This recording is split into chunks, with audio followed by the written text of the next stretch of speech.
Bueno, pues buenas tardes, si les parece empezamos ya. Bienvenidos a la Matritense y hoy comenzamos una de las tres conferencias que se darán en el marco de la Semana de la Ciencia. Esta primera será a cargo de don Rafael Rebolo Gómez con el título Espolones y remos, combate y tecnología en la era clásica. Y como luego al final lo más normal sería que se me olvidara, les voy a decir ya las otras dos y para que queden dichas. La siguiente sería este próximo jueves, día 6, a cargo de don Manuel Rodríguez Fernández, que nos acompaña por aquí, con el título Combustión en microgravedad, y ya la última, el jueves 13, en la semana que viene, a cargo del general don Ricardo Muro, que se titula La expedición Balmis.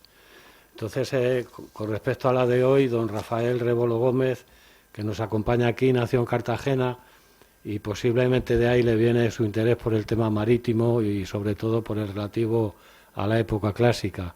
Él es ingeniero aeroespacial, trabaja en SENER desde 1987 dentro del campo de la mecánica de fluidos y transferencia de calor en temas de espacio, defensa, industria y obra civil. Asimismo, desde 1994 es profesor asociado primero en la Universidad Carlos III y después en la Politécnica de Madrid, siempre en temas relacionados con mecánica de fluidos y motopropulsión. Ha colaborado en la revista La Aventura de la Historia y en 2004 en Ibiza participó en las 19ª Jornadas de Arqueología Fenicio-Púnica con el trabajo La Armada Cartaginesa, tomando parte a raíz de ello en diversas charlas y coloquios relacionados con el tema. Actualmente compagina el trabajo con la realización de un doctorado en Ingeniería Naval en la Universidad Politécnica, que está relacionado con el estudio de galeras clásicas con las herramientas actualmente utilizadas en ingeniería. Y bueno, a la vista de esto estoy seguro de que va a ser una conferencia interesante y sobre todo curiosa, ¿no? Pues tiene la palabra don Rafael. Vale. Pues sobre todo, muchas gracias por haberme invitado a estar aquí. Intentaré hacerlo lo mejor que pueda.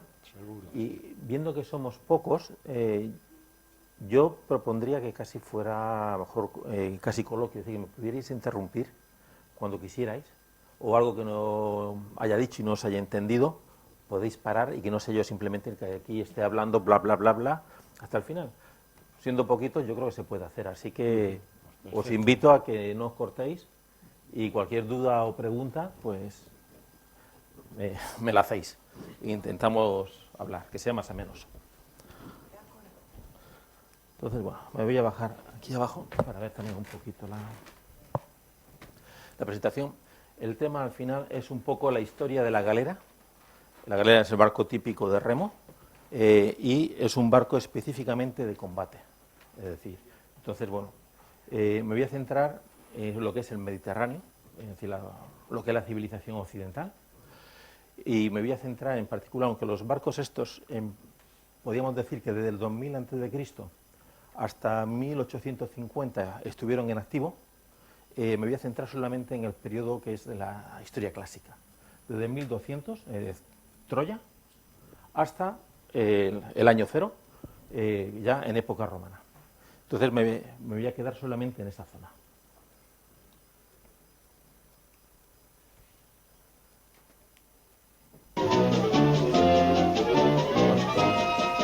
Aquí parece que me he equivocado, he venido a hablar de galeras, estoy viendo un acorazado. Esto es la batalla de Leyte, 1944. Es lo que se considera hoy en día la mayor batalla aeronaval que haya existido.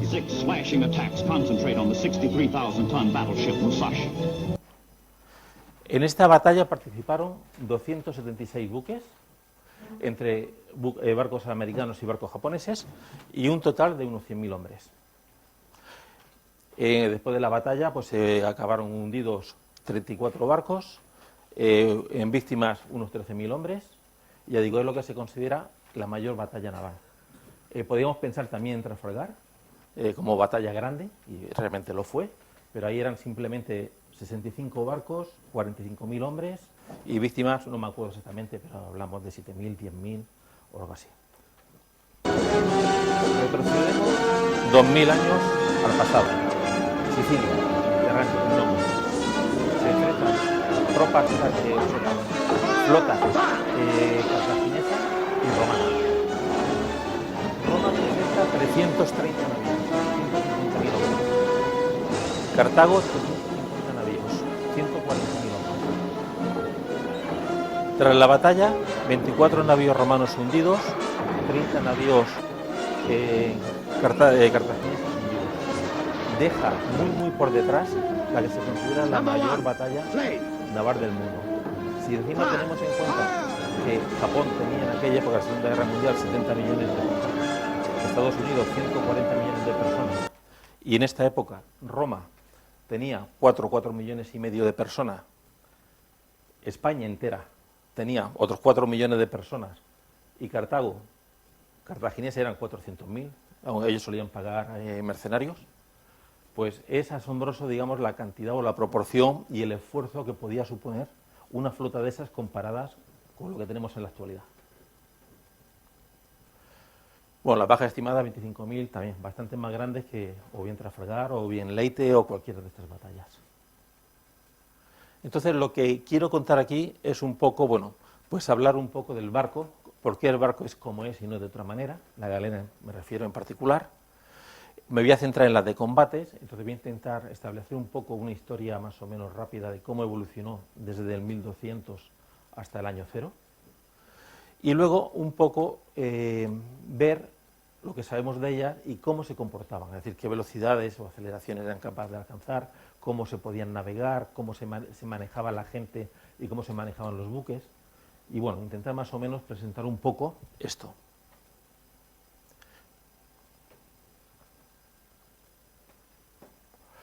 Uno de los problemas de las galeras es que son difíciles de estudiar. ¿Por qué?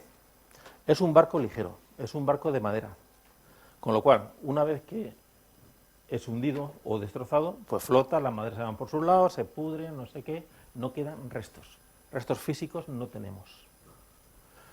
Mientras que, por ejemplo, con un barco de carga sí que existen restos, y de la misma época. El motivo, el barco de carga lleva lastre. La galera no suele llevar lastre, tiene que ser un barco ligero. El barco de carga lleva pues su carga de ánfora y son materiales que no perecen. En el momento en que tiene suerte al hundirse, se hunde todo. Queda protegiendo lo que son las ánforas, el casco de madera, se depositan ya tierra o lo que sea y puede quedarse conservado. Entonces se conocen bastantes casos de barcos comerciales, pero no de barcos de guerra, porque una vez roto es que no se hundían, es madera. Entonces, bueno, tenían los trozos, en el mejor de los casos se canabilizaban, es decir, lo cogían, lo arrastraban, sacaban piezas y lo que fuera. Siguiente fuente de información, fuentes literarias. Las hay fantásticas y las hay históricas. Cualquiera de ellas hay que tomarlas con cuidado. Ninguna de ellas es un manual de diseño ni un libro de historia. Están hablando de cosas que ellos conocen porque la han visto todo el día. Nosotros cogemos una novela, hablamos de un coche y no especificamos que si lleva 4 ruedas y no sé qué y tal. Hablamos de un coche y todo el mundo sabemos de qué hablamos. Lo mismo pasa con ello. Entonces, muchas de las definiciones que hay que interpretarlas y saber cómo se interpretan. Tenemos fuentes iconográficas y escultóricas.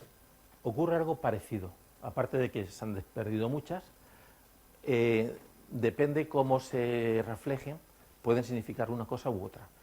El caso más evidente es la forma de representar el arte en Egipto. No todo el mundo iba de perfil y mirando de lado, es decir, entonces lo mismo ocurre con esto. Hay un dibujo, tal como se veía o era la costumbre en aquel periodo de tiempo, y la interpretación no es fácil.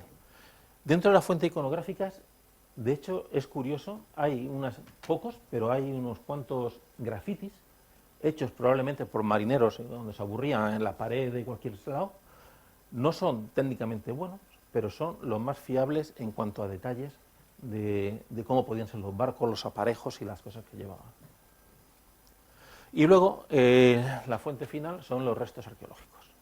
Restos arqueológicos puramente de barcos son de guerra, que yo sepa solamente conozco uno, y algunos trozos como puedan ser los espolones, que son piezas de metal, pero después están los tringlados donde se almacenaban durante el invierno, donde se guardaban durante las épocas que no estaban operativos, que aportan información como mínimo del tamaño que podían tener.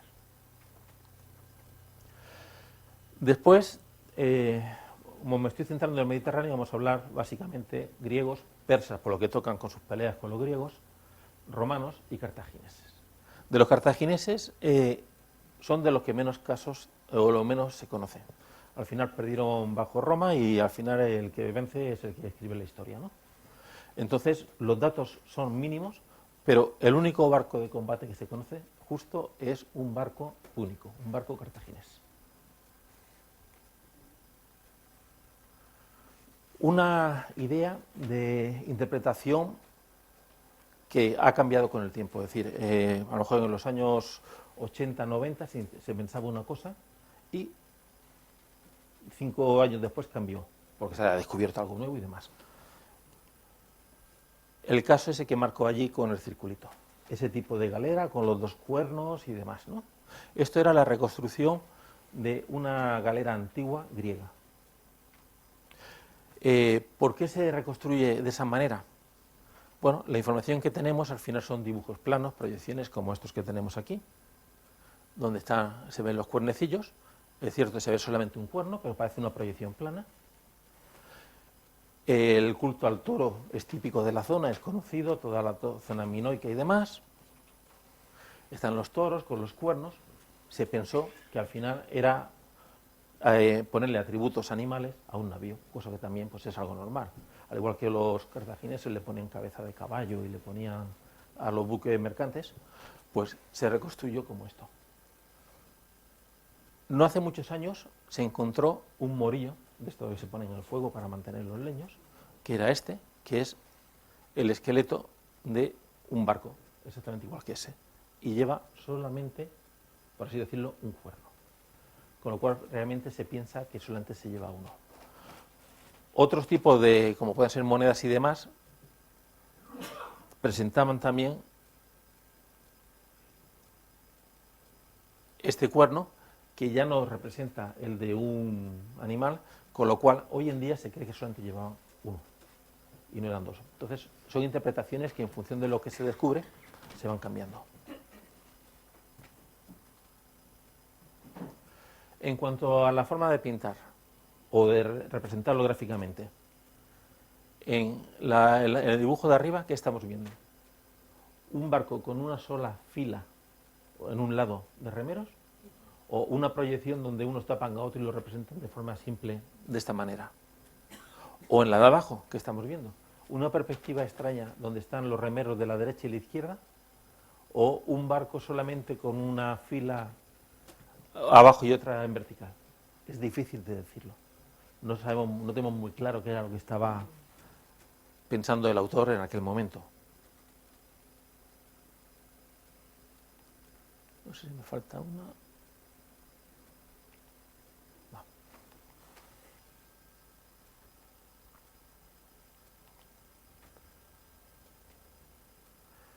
Bueno, a la hora de hacer un barco, me da igual, cualquier cosa, sobre todo en lo que es ingeniería, se le exigen unos requisitos, unos requerimientos que tienen que cumplir. Es decir, un militar quiere comprar un avión y te dirá que sea capaz de volar en tantas condiciones, a tanta velocidad, capaz de llevar tanto armamento, hacer no sé qué.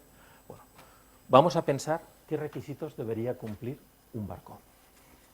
Esos requisitos básicamente van a ser pues, que sea capaz de alcanzar una cierta velocidad, que sea capaz de operar preferiblemente en cualquier tipo de condición, que se pueda maniobrar, que su mantenimiento sea simple, barato y sencillo, que cueste poco y que su operación también sea baja. Eso es lo que se le podría pedir.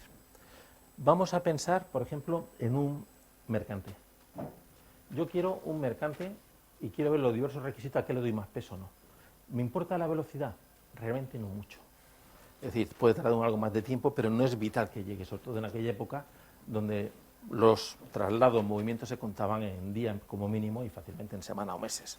Entonces, no es lo más vital. Que se pueda maniobrar,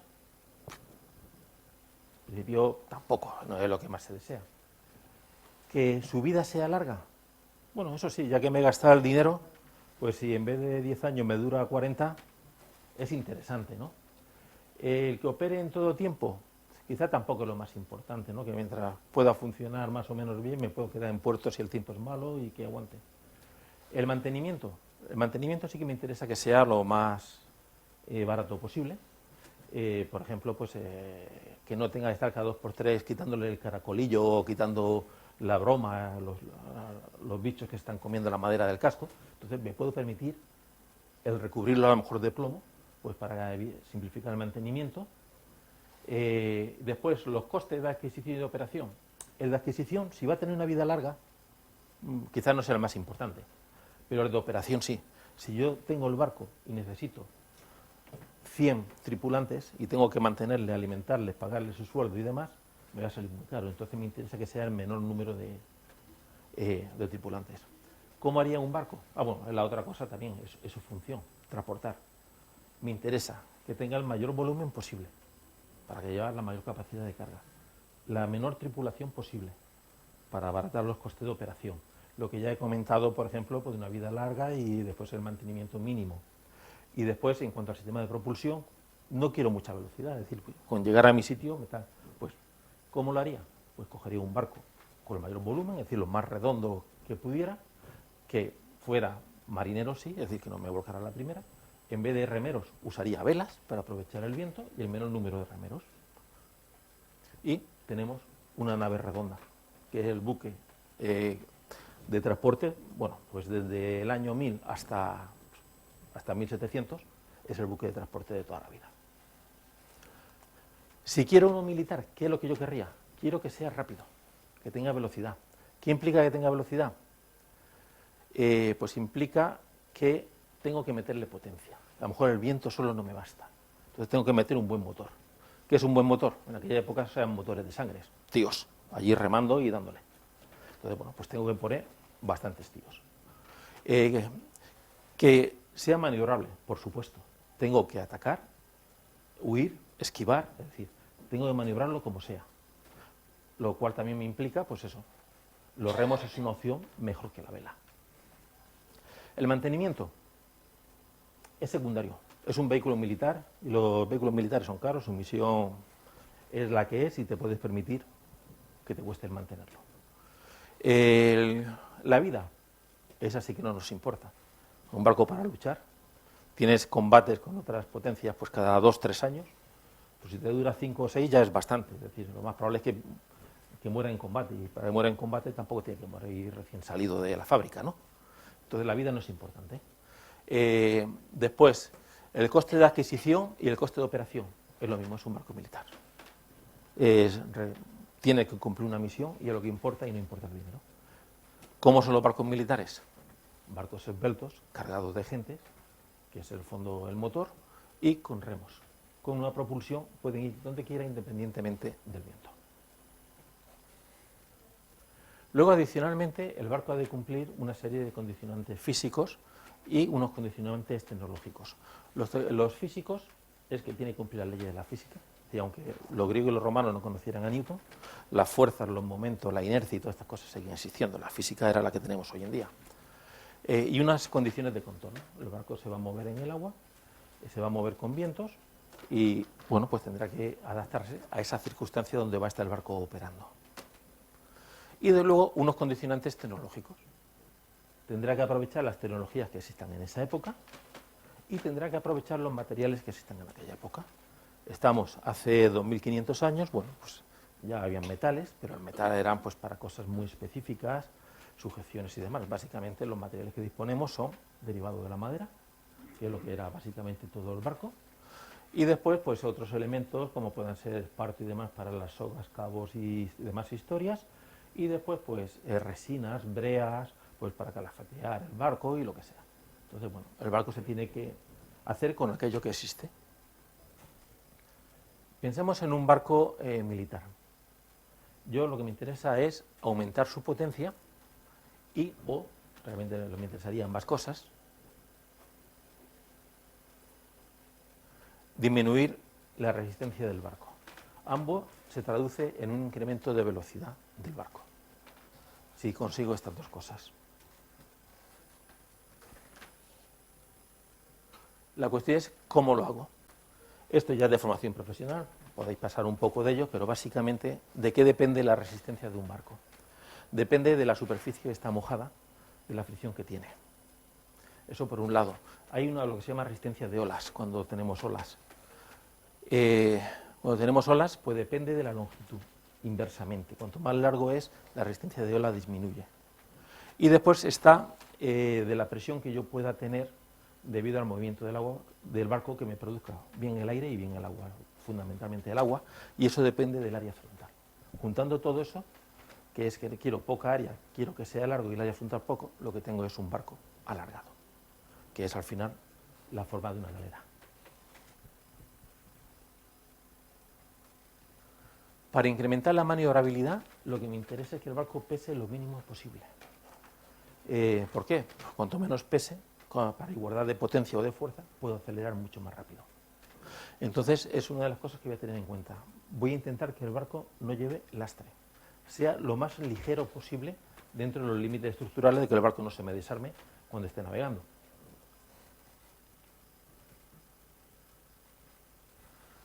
Y después, la otra cosa que puedo hacer en maniobrabilidad, dentro de la cual, además de que acelere rápidamente, incluye la capacidad de giro, es que el barco, y esto es una contradicción, habitualmente la mayor parte de los requisitos, si le piden algo, hay algunos contradictorios. Para maniobrabilidad me interesaría que el barco tuviera una eslora corta. Hay que llegar a un compromiso entre lo que antes quiero, largo para resistencia y corta para maniobrabilidad, y llegar pues bueno, a un de compromiso. Para la operación, desde luego, depender del viento no puedo. ¿Por qué? Pues porque el día que no tenga viento me quedo ahí. Entonces quiero propulsión que pueda utilizarla cuando quiera. Y eso es remeros, hombres. Pero eso me impone un límite físico. No puedo obtener con un barco de esto más de 11 nudos. Con un remo yo no puedo sacar más de esa velocidad, porque al final el remo tiene que tener una velocidad relativa al agua para que haga una cierta fuerza. En el momento en que la máxima velocidad que yo le puedo dar a un remo moviéndolo mecánicamente sea en la punta 11 nudos, ya no puedo avanzar más de esa velocidad porque no tengo movimiento relativo. Entonces, eso es un límite físico que no voy a poder superar. No es de esperar que ningún barco de estos vaya más deprisa de esos. De hecho, hoy en día, las canoas de competición de olimpiadas y demás, que en el fondo es lo más avanzado y estudiado, no llegan a los 11 nudos. Y en definitiva, bueno, pues de nuevo volvemos al barco alargado y con remos. ¿Cómo se hacía el barco? ¿Cómo se construía? Esta es la construcción habitual que pues, se hace desde el siglo IV o V después de Cristo. Es decir, la clásica, donde se mete una quilla, se pone una serie de cuadernas y después se recubre todo con un tablazón. Es la manera que se hace hoy en día todos los barcos, ¿sí? Incluidos los de metal, ¿vale? En aquella época el barco era más una labor de marquetería, era como hacer muebles. Usaban lo que es el sistema de mortaja y espiga, en el cual se unen los tablones a tope, juntados unos con otros, y el método de unión es meter la mortaja, que es esta especie de trapezoide, que lleva una serie de agujeritos, se le mete un pasador, y el pasador luego se sella pues, con resina o demás. Es el método de construcción típico de todos los barcos de aquella época, tanto los barcos militares como los barcos comerciales. Anterior a esto, y también durante esta época, se usaban cosidos. Es decir, quitando lo que es la mortaja, se le hacían los agujeros y se cosía con fibra. El barco solar de Tutankamón y demás están hechos a base de cosidos. Pero bueno, el barco de Tutankamón era ceremonia, era ritual y era un río, era tal. Estos son barcos de combate, tienen que ser más rígidos. Este sistema de construcción, la ventaja que tiene es que es muy ligero.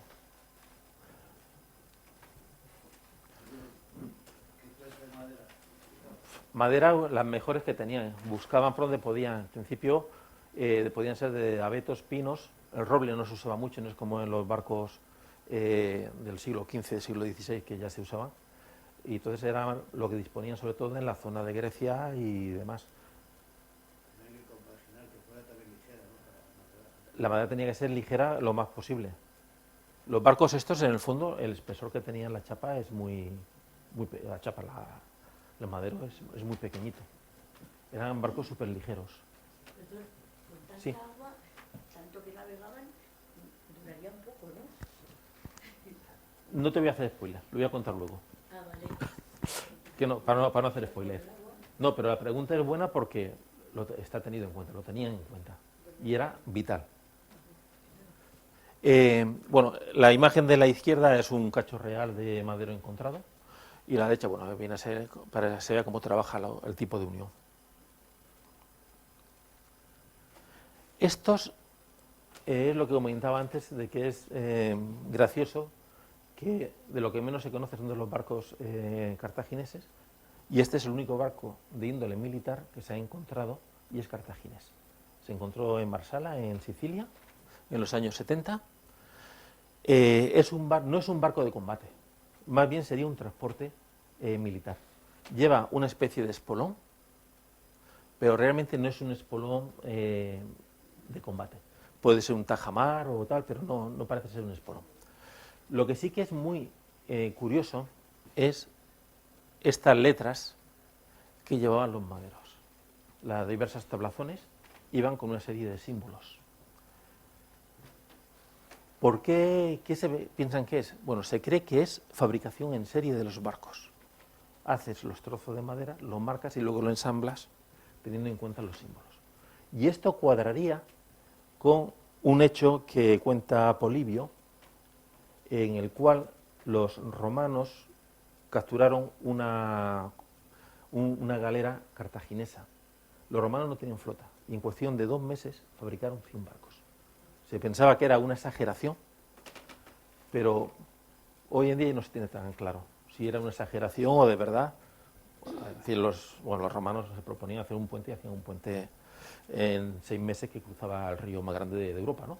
Bueno, pues probablemente usando esta tecnología, tienes el barco, tienes las marcas y no más que replicar y copiar, hicieron una flota. Cierto que Polibio reconoce que sus barcos eran peores.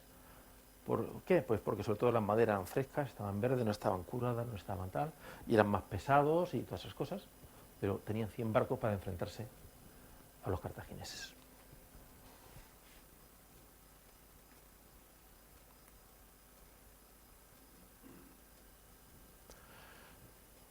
Simplemente algo de ingeniería. Un barco se mueve en el mar hay olas, y una de las mayores cargas estructurales que tiene un barco son las dos que hay ahí, la que llamo arrufo y quebranto. En el arrufo, la ola es de tal longitud que la proa y la popa la tiene subida y tiene el seno en la parte central, con lo cual el peso de la estructura del barco hace la mayor fuerza en el centro y está sustentada a los lados, y tiende a doblarla en este sentido.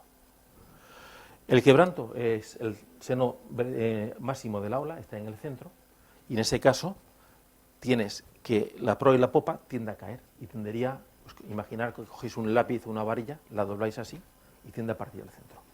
Hoy en día, estos son los 2 puntos fundamentales que se estudian en un barco. Es decir, el primer diseño es que sean capaces de aguantar el arrufo y el quebranto. El problema de los barcos estos es que eran muy ligeros. Las primeras galeras eran abiertas, imagina una canoa en plan bestia. Luego, eso aguanta muy mal una flexión de este sentido y tiende a partirse. ¿Cómo lo solucionaron? La mejor forma de verlo es con este dibujo egipcio. Si os fijáis, hay una cuerda gorda a lo largo de todo el barco que va apoyada sobre unos pilares y va tensada. Quizá en este dibujo donde está remarcado se nota más, ¿no? Esa cuerda, ¿qué es lo que hace? Es someter a tensión la parte superior del barco para evitar que cuando estuviera en la situación de arrufo se caigan proa y popa. En el fondo, pensando a cosas actuales, el hormigón armado. Cuando le metemos las varillas de acero dentro del hormigón, la idea es conseguir exactamente lo mismo. Bueno, pues no sé dónde hay que apuntar. Bueno, ¿cómo lo solucionaron los antiguos, los griegos? Usando algo que llamaban el hipozomata. ¿Qué es el hipozomata? Esto no está muy claro, no se sabe muy bien lo que es. Hay varias opciones, varias opiniones, e igual se usaron ambas. La que hoy en día se más acepta es lo que se llama en marina un tortor. En el fondo es un cabo que va de proa a popa, va tensado y somete a tensión el barco. La otra opción era un cabo que rodeaba el exterior del barco, también tensado, para mantenerlo apretado.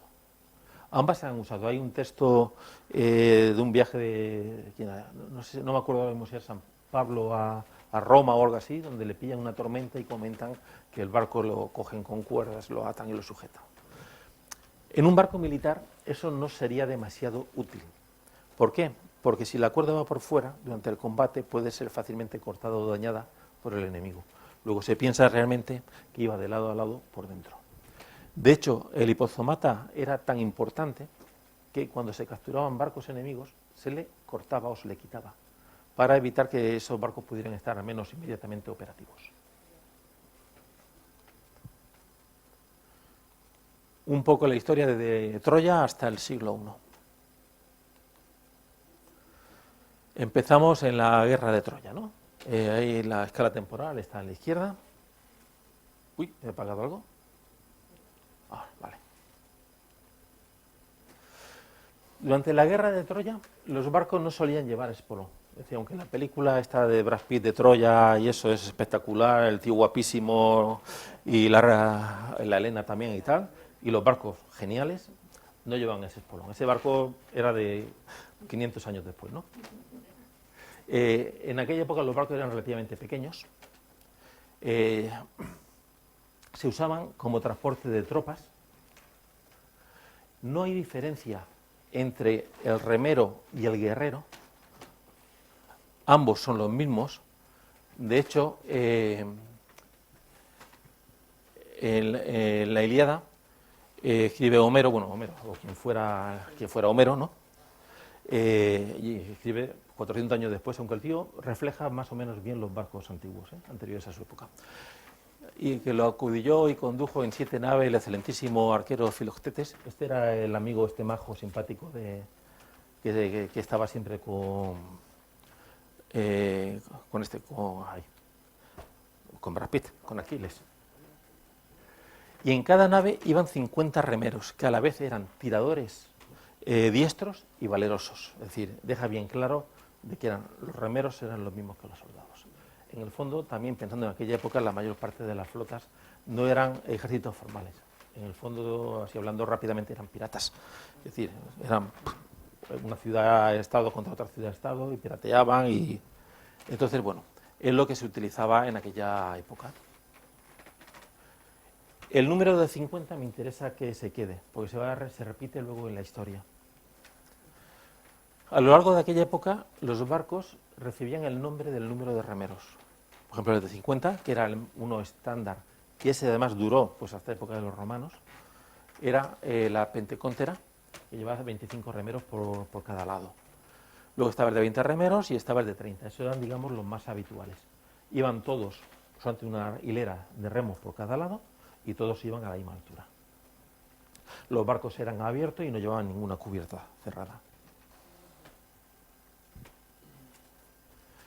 Pasa el tiempo, los barcos, la forma básica es la misma, la que tengo allí ilustrada, pero ya ahí se ve que empieza a aparecer una pequeña castillo de proa en la parte delantera y uno de popa en la parte trasera, y por medio, aunque ahí no se nota mucho en el dibujo, presentan una especie de pasillo central a lo largo de todo el barco, aunque los remeros sigan yendo al descubierto y sigan simplemente en una hilera de remos por cada lado.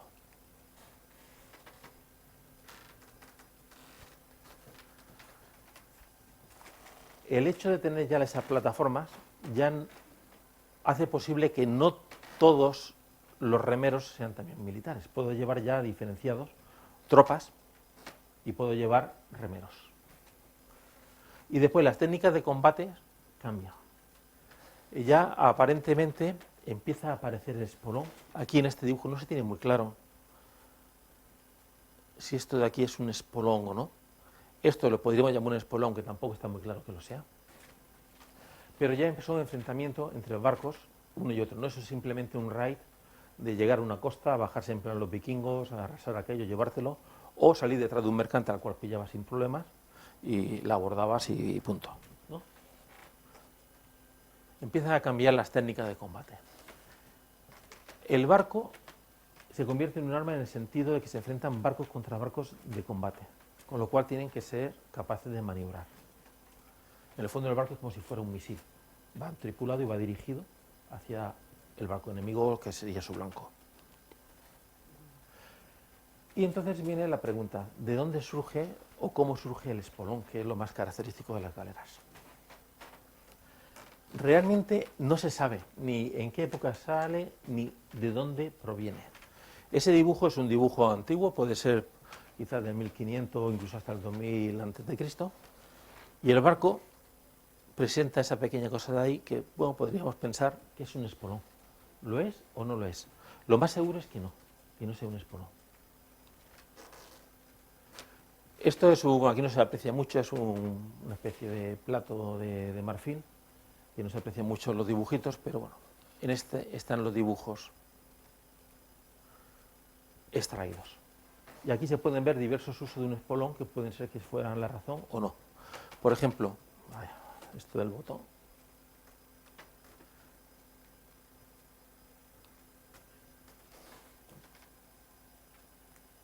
A ver.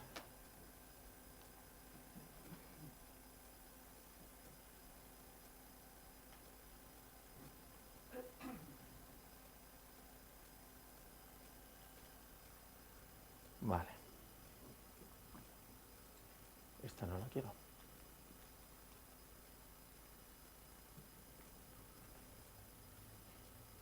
Tiene un cierto retraso.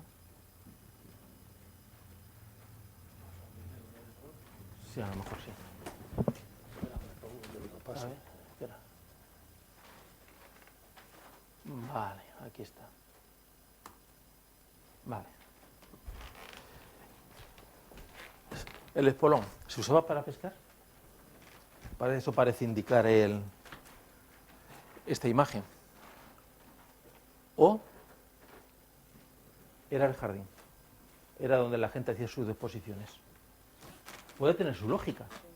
Está justo en la proa, barrido continuamente por el agua, es decir, es el sitio realmente más limpio para hacer tus necesidades. Timones de espadilla. A ver, creo que el dibujo no sé si se veía en la parte de atrás. Bueno, este no. Luego se verá. Eran timones, pero no como los nuestros puestos en el codaste en el centro, sino en los laterales. Era un sitio donde los pensadores aprovechaban, ya que los griegos eran bastante filósofos y demás, y las travesías largas se dedicaban a meditar, pensar y solucionar sus problemas del mundo. Era una pasarela para piratas, pues realmente no sabemos lo que es. Es decir, se han hecho todo tipo de hipótesis. Por ejemplo, se dice mucho que si es un bulbo. Con un bulbo me refiero, habréis visto los barcos de transporte actuales que llevan la bola esta adelante, que sobresale y demás. Eso disminuye la resistencia del barco en una condición a una cierta velocidad dada. ¿En un barco de esto era un bulbo? Yo creo que ni de coña.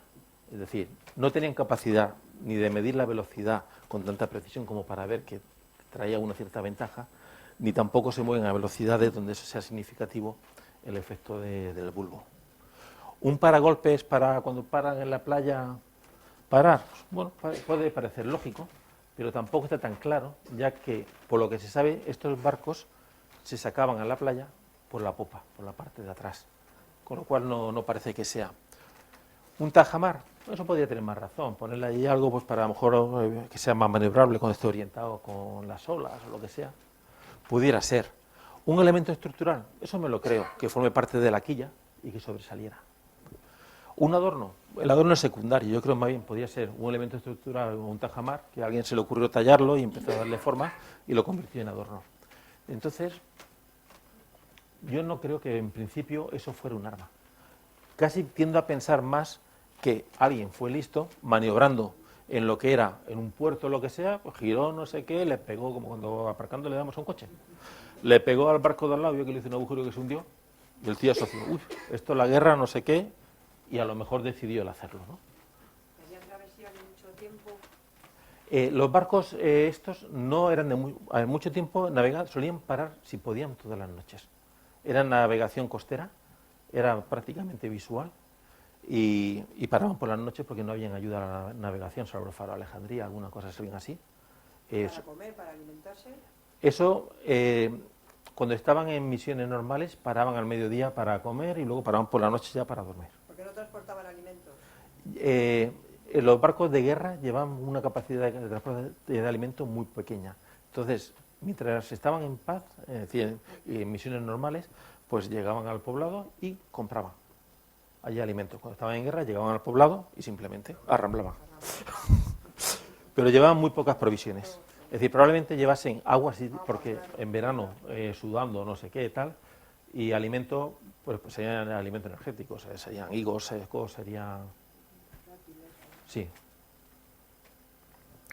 Entonces, para identificar cuando de verdad aparece un espolón, hay que ver para qué se usa el espolón, ¿no? Entonces, su misión es impactar en un navío contrario.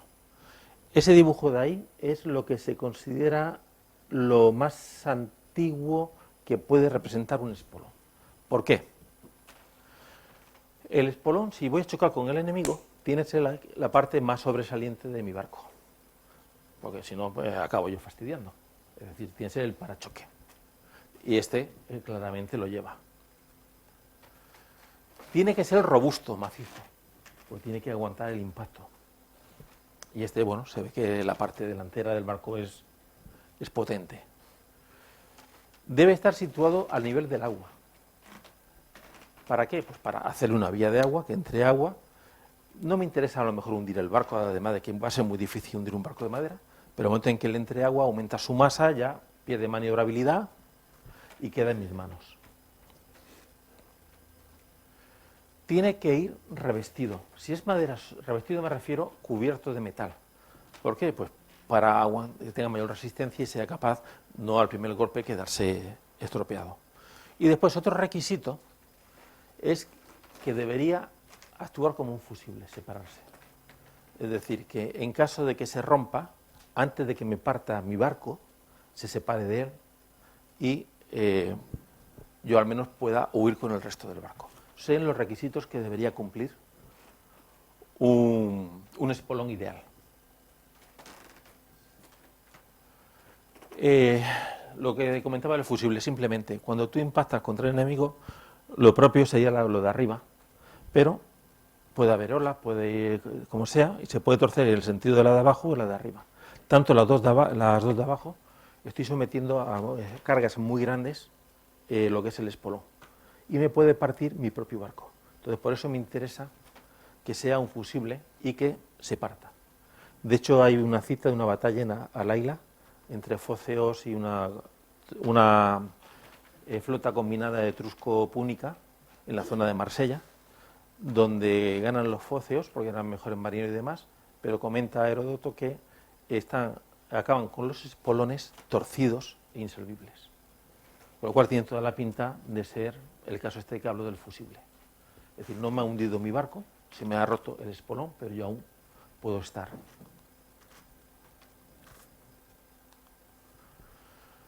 Bueno, esto es un barco fenicio en Tiro, esto del año 700 a.C., y están evacuando una ciudad ante la llegada de los persas. Va recubierto de metal, la punta.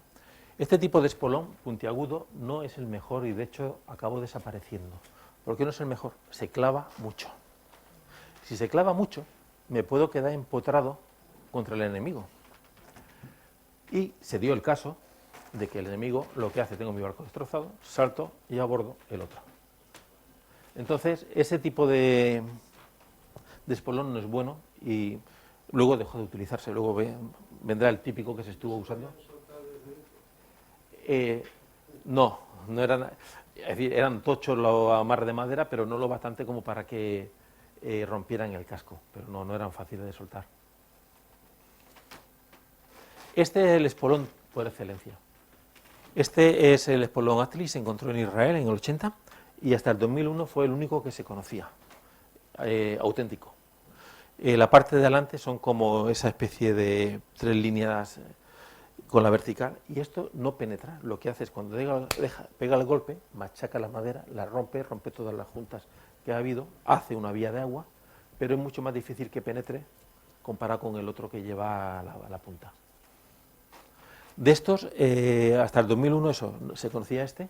A partir de 2001 se está investigando la zona de la isla de Aegedes, allí también en Sicilia, donde hubo una batalla naval, y se han encontrado, me parece que van por 12 o 13, usando submarinos de estos remotos y demás.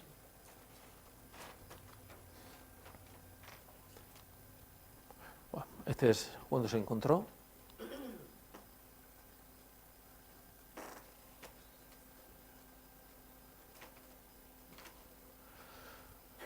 Pasan los tiempos y yo quiero aumentar la velocidad de mi barco. ¿Qué es lo que hago? Ponerle un motor más grande. Pero si le pongo un motor más grande, quiere decir que tengo que meter más remeros. Si meto más remeros, tengo que hacer el barco más largo. Si hago el barco más largo, es más frágil en el sentido longitudinal y se puede partir. Luego, no parece una solución, es una solución que tiene un límite físico. Entonces, no parece lo mejor. Bueno, pues por aquella época a alguien se le ocurrió, ¿y qué pasa si yo desplazo los remeros y los pongo uno un poquito encima del otro y se superponen un poco? No justo encima, sino ligeramente superpuestos. O si yo hago eso, mantengo el número de remeros y hago el barco más corto. Sigo manteniendo la misma potencia. La resistencia no me va a variar demasiado, la resistencia del barco. Y por otro lado, al hacerlo más corto, cuando estoy en un combate ya con espolones, donde lo que intento es embestir al otro, el otro tiene un blanco más corto donde impactar. Cuando le vengo perpendicular, si el otro frena, maniobra o lo que sea, puedes esquivarlo más fácilmente. Entonces, a partir más o menos del siglo VIII a.C., empezaron a hacerse los barcos en 2 niveles de remeros.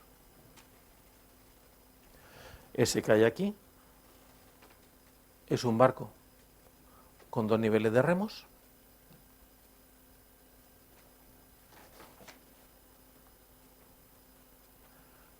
Al igual que ese otro de allí. Tienen 2 niveles de remos. Respecto al de arriba,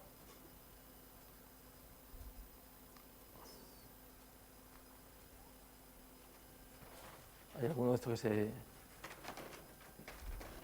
Vale.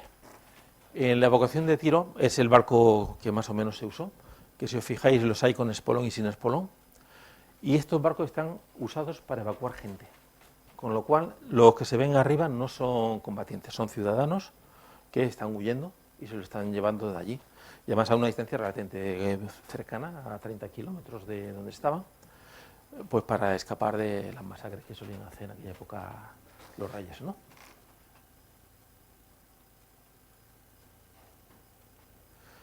Hemos aumentado a 2 niveles el barco. ¿Por qué no meter más gente aumentando a más? Este es el mismo barco que hemos visto antes. Aquí hay un nivel de remos donde no se ven los remeros. Hay otros que van asomados aquí. Y aquí van, digamos, los que han evacuado. Y después, esto simplemente, esto la verdad es que no se sabe, es una hipótesis, ¿eh? Aquí hay estos rectángulos que parecen un emparrillado, una rejilla, y en los centros diáfanos. Esto es una ampliación de lo mismo. Y esto está sacado de un cacharro esto de cerámica y llama la atención, puede ser curiosidad, que este emparrillado se parece a esto y el hueco. Esa zona del hueco ¿sería en condiciones normales el puesto de otro remero o no? Si fuera el puesto de otro remero tendríamos 3 niveles de remeros en vertical.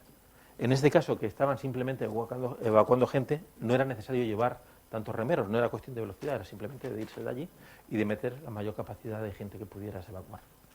Entonces, bueno, esto se piensa que pudiera ser quizá lo que se llamaría una trireme, 3 niveles de remos. Pero da igual, a alguien se le ocurrió,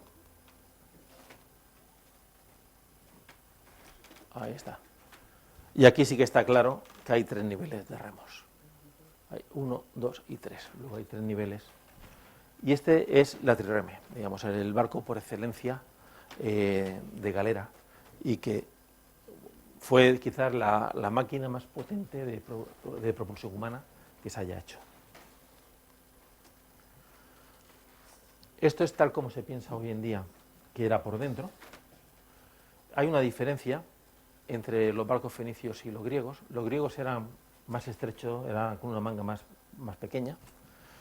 Y lo que sí que hicieron, pues para poder sacar el tercer remo, pusieron esta postiza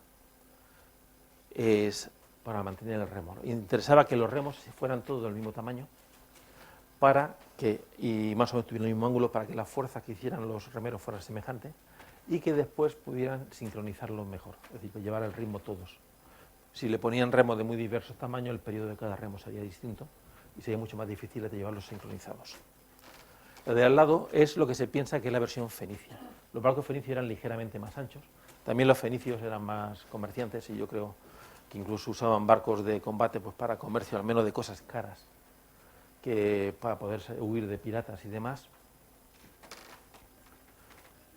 Y con esto surge la trireme clásica, que fue la reina de los mares y, en principio, es decir, hablar de historia, ¿qué habría pasado si? Bueno, es posible, estas evitaron que Jerjes invadiera Grecia.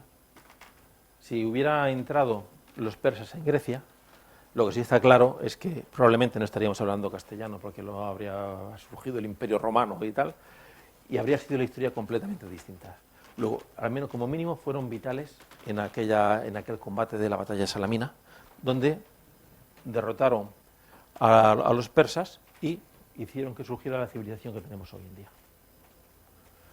Esta es una trireme clásica, luego si eso la veremos más adelante. Entonces ya, vale, tengo 3 niveles. ¿Por qué no aumento la potencia? Pongamos otro más, o 2 más. Bueno, de hecho, según la literatura, existen quinquerremes, heptarremes, hexarremes, octorremes, decarremes, hasta 40 niveles de remos. Esto ha traído de cabeza a los eruditos y tal, pues bueno, ¿y esto cómo es? Llega un momento, eso de ahí no es físico.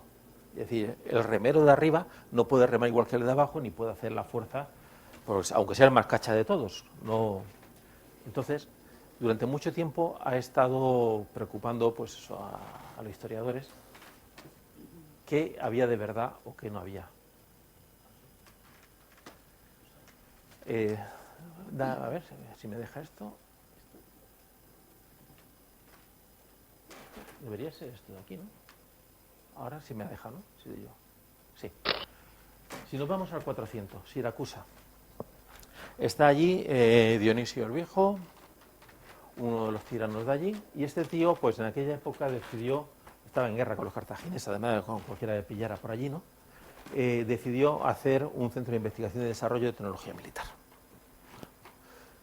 Trajo a gente de todos sus imperios, pagando bien, buenos salarios, buenas condiciones económicas, es decir, más o menos como lo de hoy. De hecho, incluso compró a técnicos o ingenieros enemigos por dinero, pues para hacer desarrollos. Bueno, pues este hombre hizo 2 grandes desarrollos. Uno fue la invención de la quinquerreme, meter 5 tíos por cada sección de remado. Y el segundo fue la catapulta y la balista, un arma que te permite atacar a distancia, en el fondo como si fuera la artillería.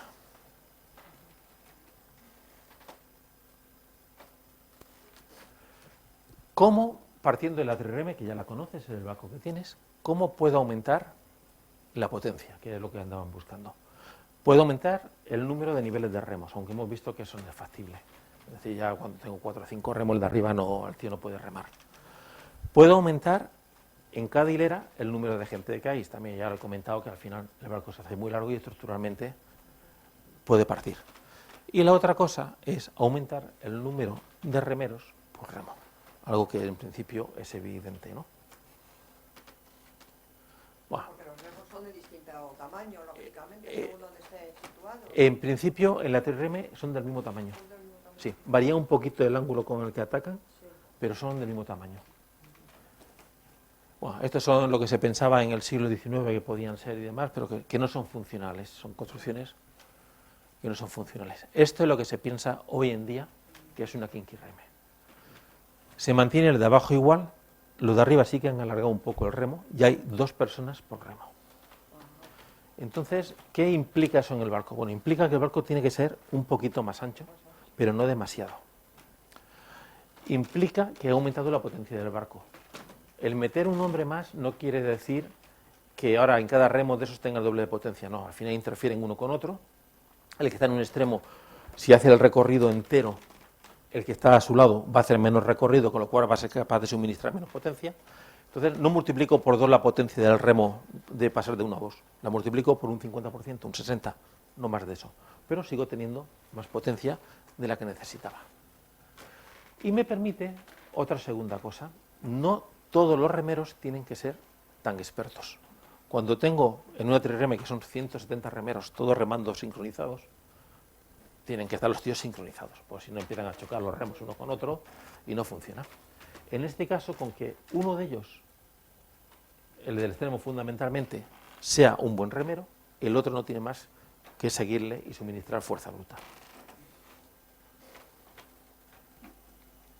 Se han pasado muchas rápidas. Bueno, esto es, bueno, ya a partir de ahí empiezan con ese invento la siguiente. Los cartagineses, enemigos de este, pues también tampoco están parados. Llegan a la misma conclusión, pero convierten una trireme en una cuatrireme, metiendo 2 y 2.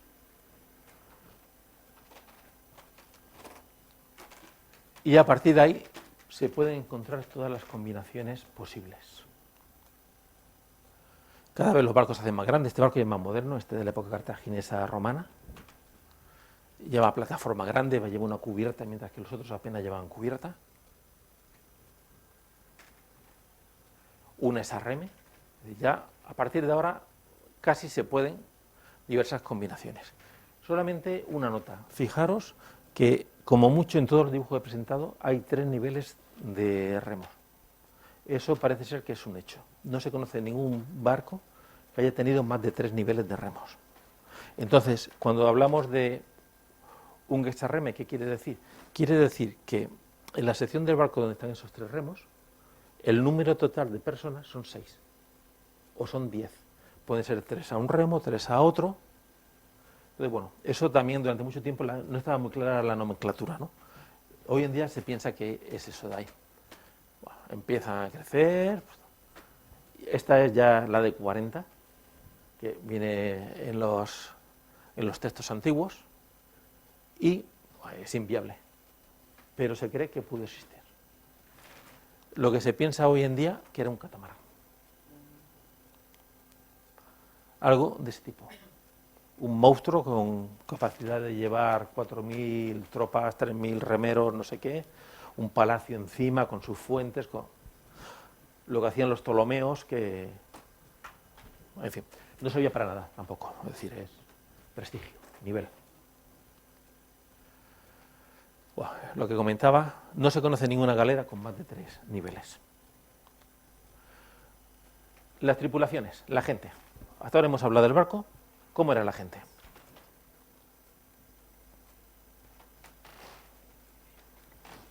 Esta la hemos visto todo. Ben-Gur. Sí, es que Brad Pitt no estaba remando, si no también la habría puesto. Esta es la de los 300, tal. Esta, yo creo que es la idea que tenemos la mayor parte de la gente de lo que podía ser la vida dentro de una galera, ¿no? Pues no. En una galera no te puedes permitir tener esclavos. ¿Por qué no te puedes permitir tener esclavos? Pues sobre todo en las que era un hombre al remo, un esclavo que no tiene nada que perder, que vive la peor vida del mundo. En un caso de un combate no es una persona fiable. Basta que se rompa el ritmo de remo, haga no sé qué, puede ser la perdición del barco. Eso por un lado. Por otro lado, hay otros criterios. Un esclavo cuesta dinero. Si hundo un barco con esclavos, pues el que haya fletado el barco le cuesta un pastón. Si lo que tengo son mercenarios y le pago solamente la mitad al principio y tal, porque un poco de suerte, si se mueren, incluso me ahorro dinero. Es decir, que se sepa, no se utilizaban esclavos. De hecho, sí se conocen dos momentos en los que se utilizaron. Uno fue, ahora mismo no me acuerdo del detalle, fue en Grecia, donde no había gente bastante para armar la flota, y entonces usaron los esclavos a cambio de la libertad. Y el segundo es, entre la conquista de Cartagena, de Cartagonova, Escipión pues, pilló parte de la flota cartaginesa de allí y llevó como trofeos de guerra esos barcos a Roma y tenía que tripularlos.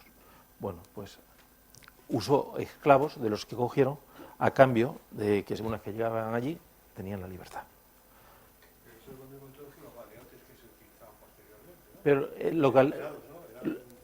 nosotros tendemos a asociarlo a las galeras de los galeotes, es decir, del Roger de Lauria, de Don Juan de Austria y toda esta gente, o las francesas también, que eran los prisioneros. Ahí sí que eran esclavos. Pero hay otra razón más.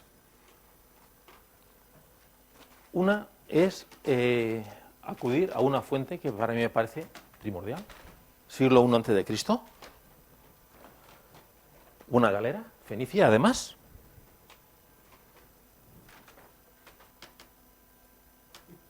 ¿Son esclavos? No son esclavos, son hombres libres. Son, en este caso, sus socios, en otro caso reciben un sueldo. Y reciben, ¿no? Con lo cual, esto es una fuente indiscutible. Es decir, esto es... y después, ese soy yo, que tuve hace 3 años la suerte de visitar la reproducción de la Olimpia, le pedí permiso. La Olimpia es un barco que está en activo dentro de la Armada griega, es decir, pertenece a la Armada. Entonces le mandé un correo, me puse en contacto con ellos pidiéndole permiso, ya que iba a estar por allí, si me permitían visitar el barco y demás. Me lo permitieron, estupendo. Es decir, bueno, ahí estoy en el puesto, en una trireme, en el puesto de abajo. Mi remo está tocando casi la cabeza del tío de atrás. Esto es el asiento del tío que tengo delante. Esto es la zona del barco en el interior. Y esto es visto desde arriba. Aquí y aquí están los remeros. ¿Cómo diablos puedo yo con un látigo estar fustigando? No tengo espacio físico ni siquiera para eso. Esta foto es la misma galera en los años 80 cuando se hizo, ocupadas con estudiantes universitarios y demás. Yo creo que da una idea de cómo es el hacinamiento, como para que la gente pueda estar ahí con el látigo. Es decir, eso es historia. Es historia y deformación de las galeras del siglo XVI-XVII. Ya a raíz de esto, ya que se ve aquí cómo estaba esto de gente, pues imaginar, estos barcos navegaban básicamente en verano, el Mediterráneo, Grecia, cayendo allí de pleno a 35 grados, sudando todos. Se le podría aplicar lo que se decían de las galeras francesas o españolas incluso, de que se olían antes que verlas, ¿no? Sí, a ver, de todas formas, al ser hombres libres, cuidarían bastante más su higiene. No quita que oliera porque no hay más remedio, más sudado, lo que sea. De hecho, cosa curiosa, por ejemplo, los griegos se sentían muy orgullosos de haber participado en las batallas navales. Tanto Aristófanes, por ejemplo, escribió sobre ello y demás. Entonces, Aristófanes sí que comenta de unas galeras el problema de que lleves el culo o el trasero del otro delante cuando están haciendo esfuerzos por los gases, evacuación de gases y demás, ¿no? Estas galeras, esta en particular, que es una reconstrucción de la trireme griega, van abiertas en todos los laterales. La ventilación es una cosa vital, porque en el momento, tal como están apelotonados, cerrados, por un lado con calor y respirando, el CO2 aumenta. La capacidad de desarrollar potencia del ser humano cae muchísimo. Entonces lo que interesa es tener una ventilación lo más grande. Entonces, siempre que podían iban con esto. Cuando iban a combate, había que fastidiarse. Esta gente ponía unas lonas de cuero, al menos para parar lo que eran venablos y para rondas, impacto de proyectiles. ¿No llevaban armas? Luego ahora lo veremos. Llevaban muy pocas armas en la época griega. Cuando llegan los romanos cambia totalmente la forma de combate. Las personas que había. El remero. Era 170 remeros en una trireme, en 3 niveles. El remero era, como he dicho antes, un hombre libre, recibía un sueldo, no era una maravilla, pero era muy similar al que recibía un hoplita o un soldado. Entonces, bueno, estaban pagados. Y le daban el equipo. El equipo es lo que lleva al pobre señor este de aquí, que es su remo, un remo estándar, el cojín y el tolete para atar el remo a la borda y que no se cayera. Respecto al cojín, curiosidad, no se sabe, pero se piensa que podía hacer, bueno, aparte de que sentarse en la madera era duro, podía estar, a la hora de remar podía deslizar un poco y hacer el mismo papel que se hace en lo que son las canoas de regatas con la sillita de ruedas, que mejora un poco las actuaciones. Puede ser que sí, puede ser que no. Eso no está documentado, pero es una posibilidad. Ahí se ve, bueno, conforme aumenta el número de remeros, la cantidad de gente aumenta muchísimo. Perdón, la categoría del barco, la cantidad de gente aumenta muchísimo, ¿no? ¿Qué más había? Había una tripulación, que era el triarca, que era el capitán. Estaban el cibernetes, que era el timonel, uno de los, digamos, de los puestos de más responsabilidad, porque era el que tenía que apuntar el barco, era el sistema de guiado del barco, ¿no? Luego tenía el prorreo, que era el que iba a proa pues, para una especie de vigía, también uno de los puestos de responsabilidad. El celeuste, que es el que conocemos todos, que es el que va con el tambor, o en el caso de los griegos con una flauta, para marcar el ritmo de remado. El intendente, pues todas las cosas de las pagas, los sueldos, el dinero, ¿verdad? Las historias. Y luego un grupito de especialistas y marineros. Estos barcos llevaban una vela, no es que fuera mucho, pero bueno, necesitaban gente para maniobrar aquello, que si tiro del ancla, que si ato, que si tal. Entonces llevaban ese otro equipo. Y luego adicional, por lo que preguntabas, llevaban un pequeño cuerpo armado. Habían 4 arqueros que en principio lo que hacían era, o intentaban defender la parte de donde estaba el capitán y el cibernetes, que era el control del barco, y luego 10 hoplitas, 10 militares, que, bueno, pues o bien para abordar si era necesario, o bien para evitar que la abordase. Pero en el fondo es casi marginal la cantidad de tropas que lleva. Y este es el barco típico griego. En la batalla de Salamina, los barcos griegos iban así y lucharon contra los persas. Los persas no tenían flota suya, la flota persa eran de aliados o de obligados a combatir. En particular tenían barcos fenicios. Los barcos fenicios teóricamente eran parecidos a esto, pero por ejemplo en Salamina llevaban mucho más ejército o mucha más tropa encima. ¿Por qué? Pues una de las principales razones, porque no se fiaban los persas de que los barcos en mitad del combate se largaran. Y entonces iban las tropas más casi que para luchar, para mantener el control del barco. Bueno, lo que he comentado de otras flotas que llevan más, cuando llevan más barcos ya no buscas tan solo chocar y hacerle daño, sino buscas abordar, que eso es lo típico de los romanos. Y ahora un poco sobre el barco. ¿Cuánto corría? ¿Qué velocidad tenía un barco de estos? De esto, bueno, este vídeo me encanta. Es un barco fenicio, viendo el casco que lleva él y viendo por dentro la forma. Es una birreme, 2 remos con un hombre a cada remo, y da una muestra de la velocidad que podían alcanzar.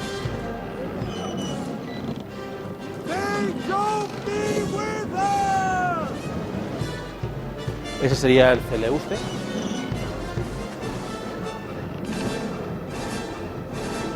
Son hombres libres, no van atados, no van con latigazos, es decir, un barco fenicio. Bueno, pues me hace gracia porque realmente te da una idea de que son barcos muy, muy veloces. Y lo son. Esto ya se sabía un poco de antes. Esto es Jenofonte, cuenta de una ruta desde el Bósforo hasta Heraclea. Esa sería la ruta, costeando. Y según él, pues bueno, el tamaño son 129 millas según Google Earth. Y habla de que eso se hacía navegando a remo en un día largo. La cuestión es, ¿qué es un día largo? Un día largo, bueno, una interpretación es un día de verano, el solsticio de verano, pues donde tienes a la latitud de Grecia y tal, pues esos 15 horas del sol, y si me apuras, pues una hora por delante del amanecer donde ya se ve y otra hora por la tarde. Entonces, si supones que comen a bordo, que no paran, la velocidad que sale son 7 nudos, que no está nada mal, de continuo. Pero bueno, no deja de ser, no se sabe si es una exageración o no. Hay algo parecido con un hecho, este lo cuenta Tucídides, donde en Lesbos habían sublevado y los atenienses, pues bueno, se habían vencido al final, habían tomado Mitilene y entonces, pues, como en aquella época, pues vamos a dar aquí un escarmiento, matar a todos los hombres y mujeres y niños de esclavos. Se acuerda tal, mandan desde Atenas una galera para mandar las órdenes, pero mientras tanto, pues los primos, los hermanos, cuñados de gente de allí que vivía, al fin se conocían todos, ¿no? Pues bueno, logran convencer, para que eso era muy duro, para que lo cancelen. Entonces al día siguiente cambian la contraorden y mandan una galera para intentar llegar antes de que la otra dé la orden de que se cumplan las normas. Entonces esa galera nueva que mandan es de suponer que sería una galera rápida. Habían diversos tipos de galeras, según las más rápidas serían como una tripulación, igual llevaba incluso tripulación de repuesto, es decir, que se pudieran ir turnando en cierta manera, y seguramente navegado de noche, se corrieron el riesgo de navegar de noche. Y llegaron antes de que se produjera la matanza. Diversos autores han hecho cálculos o estimaciones de qué velocidades podían ser y demás, y dan, pues a lo largo de 32 horas de navegación, de día y medio, una velocidad de 6 nudos continuo, lo cual tampoco está nada mal para ser un barco de remo.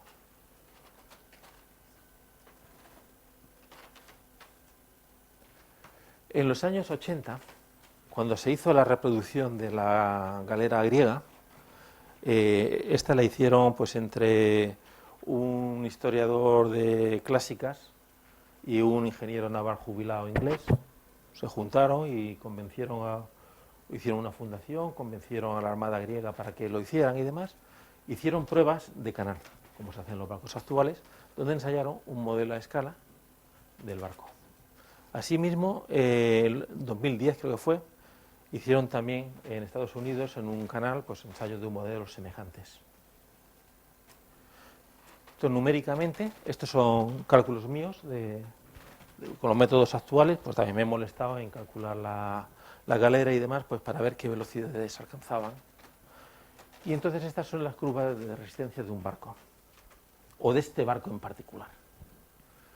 La línea esta es la potencia desarrollada por 170 personas durante un periodo de media hora, obtenido de datos de estos médicos en barca de remos y demás, ¿no?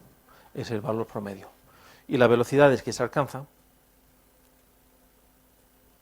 son de 9 nudos de velocidad máxima, lo cual es una velocidad bastante aceptable.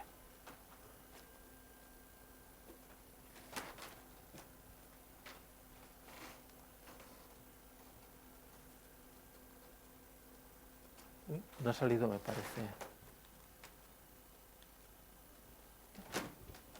Debería salir un vídeo. ¿Dónde está el cursor? Voy hacia atrás. Vale.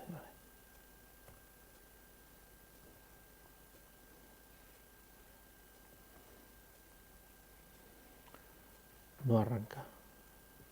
Bueno. Pues no arranca. Era la galera griega navegando de verdad en las pruebas que hicieron en los años 90. Y la verdad es que es preciosa. También se ve, los remeros son voluntarios, cada remo va a su bola. Bueno, estos son curvas de actuaciones también de la galera. En cualquier caso, cuando la estuvieron remando, y eso es medido, alcanzó 9 nudos de velocidad máxima, que concuerda con lo calculado con una tripulación normal, y 7 nudos durante unos 25 minutos de marcha mantenida, que concuerda con lo obtenido también, ya digo, en banco, en túnel y demás. Hasta ahora no he hablado de velas. Sí que solían llevar una vela al menos, las galeras. Cuando era una vela cuadra, con lo cual es una vela solamente te vale cuando el viento te viene de popa, pero bueno, te permite no remar y si las condiciones son positivas, pues mira, lo tienes. La trireme llevaba dos, una central, que era la grande, y una pequeña le llamaban artemón, que era más bien de maniobra. Cuando vas a entrar a puerto y demás, te permite maniobrar, además de con los remos, para entrar. Cuando iban a combate, nunca llevaban velas. Se quitaban. Antes de entrar en combate, desmontaban las velas y, si podían, las dejaban en la playa. ¿Por qué? Si yo entro con velas, la estabilidad del barco es más baja, porque el centro de gravedad está más arriba y el barco puede ser más propenso a volcar. Si por lo que sea, en un combate, en un impacto, la vela se cae, cae sobre los marineros, cae sobre los remeros, con lo cual deja de funcionar el barco. Entonces lo más seguro era, si era posible, dejarla en tierra. Y si no era posible, dejarla en el barco bien atada a lo largo del barco. ¿Qué pasa cuando no navegaban? Como antes has preguntado, los barcos navegaban de día, generalmente. De noche no tenían ayuda a la navegación, era peligroso. Entonces los solían sacar todas las noches a tierra. Eran muy ligeros. Pesaban 40 toneladas, llevan 200 tíos, empujando un poco sacabas el barco a tierra. Y lo sacaban con la popa para atrás. Después, por otro lado, los barcos, si los sacas a tierra, pues también están menos en contacto con el agua, se pueden secar algo más, pesan menos. Es decir, el fondo era bueno casi para el barco. ¿Cuándo navegaban estos barcos? Pues realmente navegaban solamente a finales de primavera hasta principios de otoño, en la época de navegación. Fuera de eso, estos barcos no son muy maniobreros y no se navegaba en invierno. Entonces, ¿qué es lo que hacían? Pues lo metías en el puerto. Este es un puerto típico griego. Puerto típico griego suele ser una bahía bastante cerrada y lo cerraban aún más con defensas, una entrada pequeñas y una serie de tringlados, que son estos de aquí. En cada tringlado de esos se guardaba una galera. Aquí se aprecia un poco cómo se mete. ¿Pero tenían agua también por debajo? No, ahora lo subían a tierra, ahora se ve. Allí en Atenas habían 3 puertos de estos y creo que tenían entre todos pues unas 600 galeras almacenadas. Los puertos pequeñitos pues tendrían una veintena. Uno de los puertos más grandes era el que tenía Cartago y que sigue estando en Túnez. Este es el puerto de Cartago, lo que hay ahora, ¿vale? Y esto es la reconstrucción de cómo pudo ser en su momento. El puerto está compuesto de 2 zonas. Esta primera es el puerto comercial y esta es el puerto militar, mucho más seguro, mucho más escondido, mucho más fuera de la vista de todos. Si os fijáis, está todo lleno también como de casitas entre columna y columna en todos los sitios. En cada una de ellas se almacenaba una galera. En total había, no sé, eran 200, 220. Y la forma de almacenarla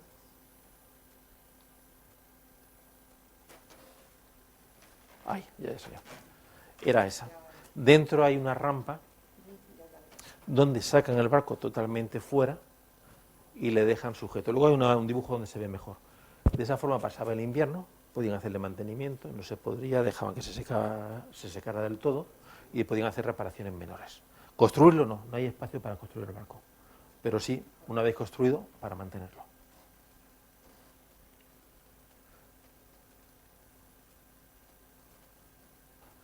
Estos son restos que se han encontrado de esas rampas en diversos puertos de diversas islas griegas. ¿Cuánto costaba una galera? Este dato sí que está, 2 talentos. Ahora, otra cuestión es, 2 talentos, ¿qué representa para nosotros? Eso ya es más difícil. Aquí se ve la galera metida, por ejemplo, en uno de estos tringlados, invernando. Yo me entretuve, hace ya muchos años, viendo los talentos, cuántos óvulos eran, no sé qué, viendo lo que ganaba un panadero, buscando todo tal, comparando con ahora, hacer un número gordo de cuánto podía ser. A fecha de hoy, es decir, yo esto lo hice por primera vez en el 2000, pues bueno, escalando ahora hasta ahora, me sale que una galera debía costar entre 3 millones y 5 millones de euros, lo que es hacer un barco. El barco que se hizo de reproducción en Grecia en el 86 costó $700.000. Tardaron 2 años en hacerlo. Aparentemente en Atenas eran capaces de hacer 6 barcos por mes. Pero bueno, es cuestión de dedicar gente, recursos y demás, ¿no? En cualquier caso, al margen de esos millones, lo que represento en esa gráfica es la galera es la unidad. Es decir, una galera me cuesta una unidad, los millones que sean. ¿Cuánto cuestan los barcos más grandes y más chicos comparando con ellas? ¿Y cuánto cuesta el operar durante 8 meses con una tripulación completa? Entonces, bueno, lo primero que se ve, la galera es la unidad, cuesta 1, los barcos más pequeños cuestan menos, tienen menos material, hay que construir menor mano de obra, es decir, es menos dinero, barcos más grandes cuestan más. Pero en cambio lo que sí que es asombroso es lo que cuesta el mantenerla operativa, el pagar los sueldos, salarios, comidas y demás de las tripulaciones. ¿Y había un armador como hay hoy en día con los barcos? No, los barcos eran de... Creo que luego lo comento, pero lo adelanto por si después se me olvida. Los barcos pertenecían al Estado, o en este caso a la polis. Y entonces, cuando necesitaban armarlo para pagarlo y tal, era como hacían más o menos los romanos con las legiones, que estaba el cónsul, que era el que al final corría con el dinero, después sacaba su ventaja por el botín o lo que sea. Pues aquí igual cogía entre los pudientes de la ciudad y nombraba al trierarca. El trierarca entonces era un tío con dinero, capacidad de mantener aquello y que conocía el navegar. Entonces era lo que se encargaba. Hay por ahí un texto donde uno comenta y se queja a otro de que qué putada que le han elegido trierarca, porque aparte que te puedes morir, pues dejas abandonar tus negocios, dejas tal y te cuesta un pastón. De todas formas, luego se permitió, porque es carísimo el mantener un barco de estos, y no era uno los que mantenían, las flotas eran de cientos de barcos. Entonces se permitió que pudieran haber cotrierarcas, y 2, 3 o 4 ser lo que fundaban un barco. Y se permitió además de que pagaran a un capitán, que era un profesional, y ya, bueno, al menos se quedaba, no se jugaban la vida. Se jugaban el dinero, pero no la vida. Entonces esa era la forma en la cual estaba... ¿Qué? El que ponía el dinero luego... a ver, el que ponía el dinero realmente vivía de los negocios. Y el motivo de los barcos era mantener las vías de comunicación abiertas para tener negocios, con lo cual en el fondo estaba luchando por sí mismo. Sí, pero si era de guerra ya era diferente, claro, si había una... No, pero es que estaban en guerra todo el día. Es decir, cuando no te invadían los persas, te venían los fenicios, te venían los tiros, estaban todo el día tal, o te venían los piratas, con lo cual se veían obligados. De hecho, eso es lo más o menos lo que comenta aquí. Por un lado, Atenas, la polis principal, y tiene vasallos pues a toda la liga esta jónica y todo demás, que le pagan. Y entonces la mitad de lo que le pagaban se iba para la armada. Luego, ¿por qué lo querían? Porque no quedaban más narices, tenían que tener líneas de comunicación seguras, es decir, tenían que eliminar la piratería. Tenían que, a los vasallos, pues que estoy aquí, que si no me paga aparezco allí con la flota, vale. Tenían que garantizar los suministros de granos y de alimentos y de maderas y bienes. Lo que pongo es minas de Laurio, esto fue justo antes de Salamina. Se encontraron unas minas a 30 kilómetros de Atenas, de plata, y entonces lo que hacían en aquella época era repartirlo entre todos los ciudadanos, el dinero. Pero Temístocles se opuso a eso y logró convencerlo de que lo que tenían que hacer era invertirlo en flota, y menos mal que lo hizo porque con eso vencieron luego a los persas. Entonces, bueno, ahí viene lo que he contado antes de que el barco pone los barcos las bases, pero el trierarca pone el dinero.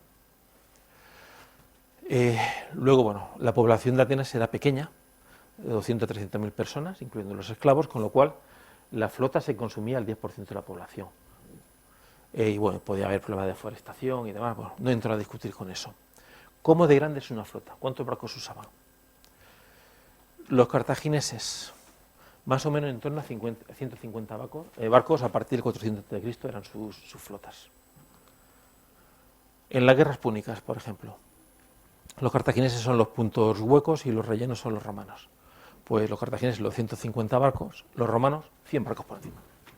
Que de hecho fue la estrategia que aparentemente siguieron para vencer al final a los cartagineses, tener más barcos que ellos. Y ya, creo que ya queda poco. Táctica de estrategia de combates. La estrategia fundamental era investir al enemigo. Y habían dos tipos de investidas. Una, era lo que es barrer los remos, que es más o menos lo que se ve aquí en la película. Los combates de la película de Ben Hur estaban bastante bien, donde vas y rompes los remos del enemigo mientras estás pasando. Y no tan solo rompes los remos, rompes todos los remeros que hay dentro, que son arrastrados por los remos también. Y la siguiente es embestir directamente con él y machacar al barco enemigo. Maniobras que usaban. Habían algunas estandarizadas, que era esta que pongo aquí, el diesplo, donde a una flota que venía en línea, tú la atacabas en perpendicular, intentabas pasar por dentro, rompiéndole los remos, y si podías, cuando llegabas detrás, bordeabas y le atacabas por la parte de atrás. Otra, el periplo, la de abajo a la izquierda. Se enfrentaban como las cohortes, o legiones, una enfrentadas a otras, y esta, cuando una de las flotas tenía más barcos que la otra, se podía extender, ponía los barcos más veloces en los extremos e intentaba rodearle por los extremos para atacarle. La forma de defenderse, si el otro tenía bastante barco, ponía doble fila, donde ponía los barcos de la segunda fila ocupando los huecos de la primera. La tercera manera de defenderse, el ciclo. Si me veo muy acojonado por los enemigos, me pongo con los espolones hacia afuera formando un círculo. Esto le resultó muy bien a los atenienses en las guerras médicas. Le resultó bastante conveniente, pero en la guerra del Peloponeso los intentaron hacer los espartanos y fue el caos. Porque empezaron a acojonarle los atenienses, cada vez acercándose más, se fueron acercando ellos y empezaron a chocar sus barcos entre ellos y fue el Carajal y perdieron. Y además, pues bueno, dentro del combate se aprovechaban de lo que era el sitio de combate. Si era cerca entre isla y demás y tenía acantilado, pues intentaba ponerme la parte más estrecha para que no me pudiera el otro desbordar por los lados. Si eran aguas someras, pues cogía barcos y los hundías allí para que no pudieran, o si eran aguas profundas, ponía cintas de barcos viejos, mercantes, lo que pillara, atados con cadenas, para impedir el movimiento de los barcos. Además, por ahí, por medio, habrían barquitos pequeños, como si fueran mosquitos, pululando por allí, lanzando ondas, lanzando flechas y tal, y jodiendo lo que pudieran a los barcos grandes. En algún momento, los rodios decidieron, como eran peores marineros que los atenienses, decidieron reforzar los espolones de sus barcos y enfrentarse a los atenienses con el morro por delante, buscando embestir morro con morro, ya que los barcos atenienses eran más ligeros. Bueno, es otra estrategia de las que se pueden utilizar. Bueno, lo de aparición del ángulo de impacto mediante desplazamiento de la tripulación, eso lo leí, que se hizo una vez, pero creo que es mentira. Está el barco, va a embestir al contrario y desplazas gran parte de la tripulación hacia adelante con idea de hundir el morro. Yo hice unos cálculos rápidos para ver si... a mí no me salía. Pero bueno. Y luego ya llegamos a las guerras púnicas. Entran los romanos. Son barcos más grandes. Van cubiertos. Llevan cubiertas. Y llevan sobre todo artillería. Entonces, durante el acercamiento van disparando sin demás. Difícilmente iban a hundir un barco con artillería, pero sí que podían romper el ritmo de remado. Basta que entre una flecha por medio, te mate a un remero, ya has perdido el ritmo, has perdido las cosas. Entonces, bueno, esto se usaba, buscabas al final también lo que era el impacto, y en el caso de los romanos buscabas el... De hecho, el arma secreta, entre comillas, de los romanos contra las guerras púnicas fue el corbus, ese pasadizo con el pincho que pivotaba sobre la proa. Entonces, los romanos aguantaban todo lo que podían que se acercaran los cartagineses. Cuando estaban cerca, dejaban caer el corbus con suerte se clavaba, lanzaban los arpas, que eran ganchos de metálicos para acercar los barcos, y los legionarios avanzaban en grupo de A3 a través del pasadizo, como sabían hacer. Scutum, gladium, y como si estuvieran luchando en tierra. También los romanos utilizaban esas torres que las pintaban como si fueran de piedra y demás. En el fondo no eran de piedra, eran de madera, por si no pesa mucho, y cuero, pero se les servía de punto de tiro elevado, con lo cual podían estar hostigando mientras llegaban desde arriba con flechas, ondas y demás al enemigo, ¿no?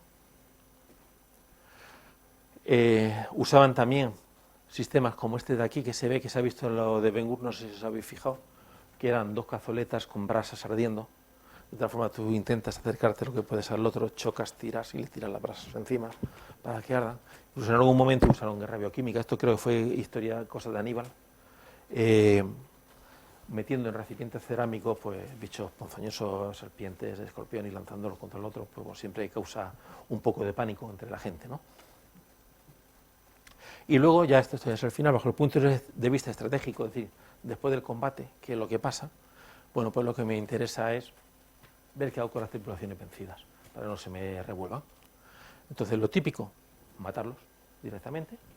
Lo siguiente, meterlos en trabajos forzados en minas.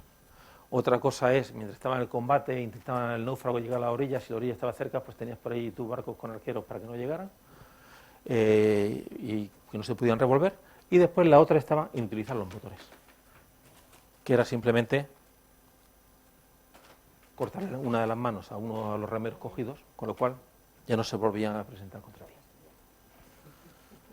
Y ya con esto he terminado. No sé ni qué hora es ni nada. No. Vale. Entonces, no, si tenéis alguna pregunta, algo que no haya, cualquier cosa.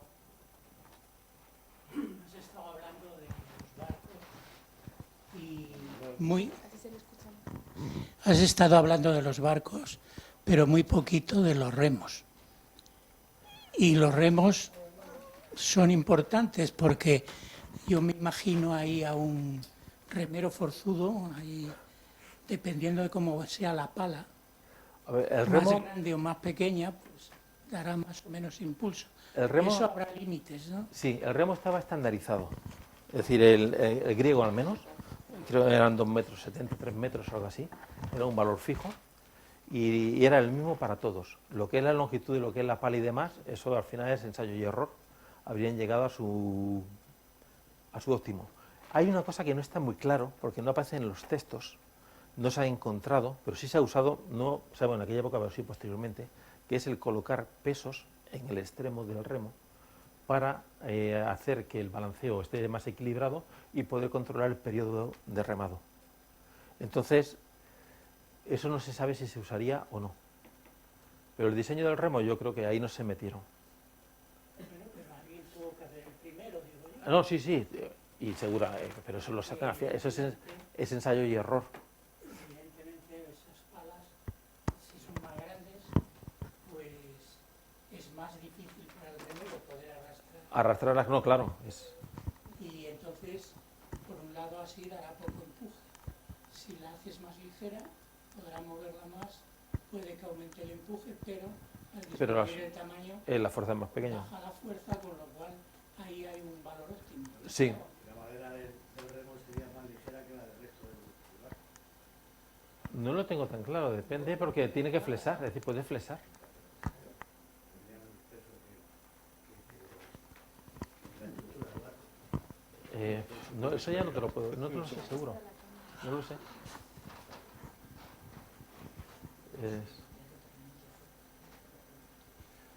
No, hombre, lo tenían bastante, tampoco son remos tan grandes, ¿eh? La pala sería de otra manera distinta a la del resto del barco. Lo que es el remo, pudiera ser, no lo sé, eso no lo sé. Pero tendría que ser dura. Dura sí, pues no, tampoco puede flexar durante el movimiento. El plástico no estaba inventado. No, no, no. Ni el tubo hueco tampoco de fibra. Gracias por la charla que nos has dado, que ha sido amena e ilustrativa. Pero me ha quedado solamente una duda, pero porque no tengo ni idea de barcos, yo soy de aquí, de tierra adentro. El concepto ese que has dicho de que los barcos eran con poco calado, que Sí. eran ligeros, que eran muy maniobrables, Sí. que eran barcos de guerra. Sí. ¿Cuándo cambió el concepto de barcos grandes, pesados, con la pólvora? Cuando les metes 60 cañones No, por... empezó ya antes a cambiar con los romanos. El momento en que le metes artillería, ya no buscas realmente la velocidad para embestir al otro, sino estás atacando desde antes y lo que buscas es abordar. Ahí fue el motivo fundamental. Tienen mucha maniobrabilidad, los pesos y tal. Un barco grande, pesado, Pero es que si el barco es pesado, si tiene mucho masa, es difícil de maniobrar. Ya. Difícil me refiero, de acelerarle. Sí. O si tiene mucha inercia, es difícil de girarle. Entonces, ¿cuándo empezaron? Desde luego cuando empieza la guerra, el combate a distancia. ¿El combate a distancia cuándo empieza? Con lo que es la pólvora. Claro, es Es, lo que me imaginaba, que sería la pólvora que puedes atacar desde más atacar desde lejos, no, de hecho... no tienes que estar maniobrando con tanta... Abordas al barco enemigo en el momento en que ya le has dejado que no se puede avanzar. Entonces Vale. es cuando cuenta.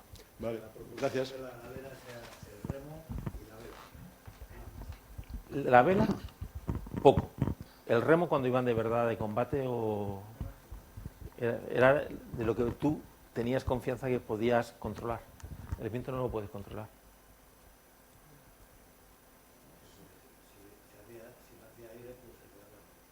Pero si llevas remos, tienes los remos, claro. Entonces, básicamente el remo era la herramienta fundamental. Lo que, por ejemplo, no es necesario que estén todos remándose a la vez. Y cuando vas simplemente de crucero, si solamente llevas una hilera y los otros dos hileras se van descansando, la velocidad disminuye un poco, pero no es una pasada. Se pueden ir turnando, Todos serían cuando de verdad fuera combate o fuera una misión. La película de Ben-Hur. Reman una parte, ¿no? Descansan, ¿no? Eso no me acuerdo. Yo creo que sí, yo creo que algo así, sí. O en Ben-Hur o en otra. O en otras, sí. Yo no he visto. En alguna. Bueno, Y la otra, desde luego, en la época griega, si no era una misión de urgente, sí que lo hacían. Es decir, no tiene sentido. Entonces te vas turnando, es decir, tampoco eran tontos ni masoquistas. bueno, Vale. pues muchas gracias. Creo que ha sido muy interesante para todos, ¿no? Hemos estado aquí Vale. pillados con la... Muchas gracias y Pues nada, gracias a vosotros por haberme hasta el aguantado. próximo día. Que venga. Vale, gracias.